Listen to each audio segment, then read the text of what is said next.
हिमाचल प्रदेश के पांवटा साहिब से फेडीज तक बन रहा राष्ट्रीय राजमार्ग 707 वैसे तो अक्सर घटिया गुणवत्ता के निर्माण के चलते सुर्खियों में रहा है, मगर अब ग्रामीणों ने निर्माण कार्य कर रही कंपनी पर बेतरतीबी से कार्य करने के साथ ही वन विभाग की जमीन पर लगे हजारों हरे भरे देवदार के पेड़ों को मनमाने ढंग से काटने के आरोप लगाए हैं। ग्रामीणों ने बताया कि निजी कंपनी द्वारा अब तक 3 से 4 हजार देवदार के हरे भरे पेड़ों पर पीला पंजा चलाया गया है, मगर वन विभाग और प्रशासन सब कुछ देखने के बावजूद भी मुख्य दर्शक बनकर बैठा हुआ है। निर्माण कार्य को लेकर ग्रामीणों का आरोप है कि विकास के नाम पर पहाड़ और प्रकृति को विनाश की ओर धकेला जा रहा है, जबकि यहाँ पर पहाड़ों और प्रकृति को कम से कम नुकसान पहुँचाकर सड़क निर्माण के कार्य को पूरा करने का लक्ष्य रखा गया था।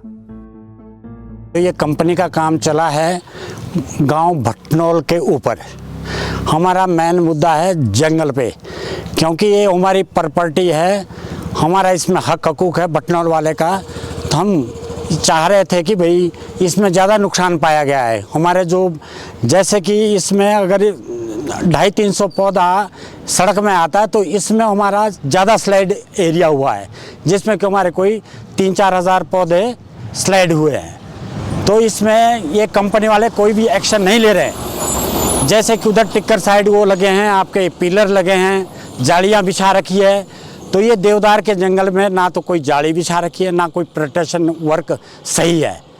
जहां ये आर मशीनरी इन्होंने कार्य शुरू किया है, इसमें जब से लेकर इनका काम ख़त्म हुआ है, जो भी डंगा इनका लग जाता है उनकी कोई भी ना तो क्यूरिंग है,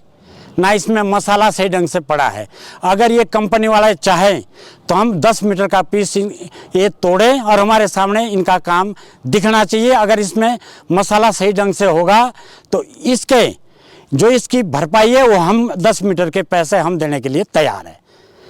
सर, हमारा जो इशू यहाँ पे है, पिछले 2 दिन से लेकर हम सड़कों पर, इस सड़क पर जो है NH 707 जो काम हो रहा है, और सरकार ने इसको ग्रीन कॉरिडोर का भी नाम इसको दिया है, लेकिन अगर इस पर कंपनी की जो हम कार्य करने की कार्यशैली देखें तो बहुत बेहतर तरीके से जो है कंपनी इसमें कार्य कर रही है। मैंने पंचायत की तरफ से बाकायदा जो है 3 बार इनको पंचायत का रेजुलेशन दे करके कि हमारे जो रास्ते हैं उसको क्लियर किया जाए, पानी की लाइनें हैं उसको क्लियर किया जाए, और जो फॉरेस्ट का हमारा जो एरिया है इस पर हमने बार बार कहा है कि इसमें सही ढंग से काम किया जाए। लेकिन इसने जो है एक जो नेचुरल तरीके के जो पहाड़ यहाँ पे खड़े थे, लेकिन इन्होंने ढंग इस पर जो है खड़े कर दी है, क्रेट वायर इन्होंने खड़ी कर दी है, जबकि एक RCC का काम इसमें होना चाहिए था और मजबूती के साथ काम होना चाहिए था। कंपनी के बेतरतीबी की जो काम है कि वो इस तरीके से ये जंगल को उन्होंने बर्बाद कर दिया, ये पूरे एरिया को उन्होंने बर्बाद कर दिया कि एक कटिंग कर देते हैं और कटिंग करने के बाद ये जो है काम छोड़ के चले जाते हैं, तो जिससे जो है पीछे का एरिया जो है स्लाइड हो रहा है, उसमें बहुत सारा नुकसान जो है, हमारी जो प्राइवेट ज़मीन है वो सारी जो है उसमें स्लाइड हो गई है, उसमें बहुत सारा नुकसान जो है अभी तक हुआ है। वहीं वन विभाग के स्थानीय बीट गार्ड का पक्ष है कि उन्होंने अपनी ड्यूटी पूरी निष्ठा के साथ की है और नियमानुसार रिपोर्ट अधिकारियों को आगामी कार्रवाई के लिए भी भेज दी है। जब से कंपनी ने काम, पहले तो कॉर्पोरेशन में गया, वो 370 पेड़ 370 कॉर्पोरेशन में गया, उसके बाद इसमें जो पेड़ है कुछ तो सैपलिंग है जो कि एक हिसाब से मिट्टी के साथ दबते जा रहे हैं, बट जो 84 पेड़ है 84 ट्रीज हम रेंज कंपाउंड में जमा कर गए हैं। मैंने हर एक जब भी स्लाइड हुआ है साथ रिपोर्टिंग की है, और जो हमारे वन मंडलाधिकारी है श्री रेणुका जी, उन्होंने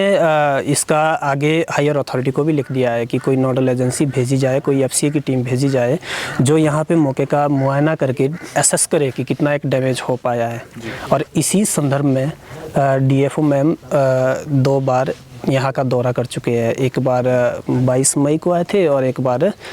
अभी 23 तारीख को आए थे नवंबर में। अच्छा, तो उन्होंने कितना जुर्माना जो है वो कंपनी को? सर, इसमें हमारा तो मैन रिपोर्टिंग का ही है। अब मैडम ने लिख दिया है, DFO मैडम ने हायर अथॉरिटी को लिखा है कि भाई एसेस करने कोई FCA की टीम या कोई नोडल एजेंसी आए, इसको एसेस करे। ग्रामीणों के आरोपों में कितनी सच्चाई है, ये तो मौके से सामने आई तस्वीरें खुद बयां कर रही हैं। बावजूद इसके वन विभाग के अधिकारी और कर्मचारी मामले पर कार्रवाई करने से बचते नजर आ रहे हैं। ऐसे में अब देखना ये होगा कि ग्रामीणों के निजी कंपनी के कार्य को लेकर लगाए गए आरोपों के बाद विभाग द्वारा इस पर क्या कुछ कार्रवाई की जाएगी। पंजाब केसरी टीवी के लिए नाहन से विनीता शर्मा की रिपोर्ट।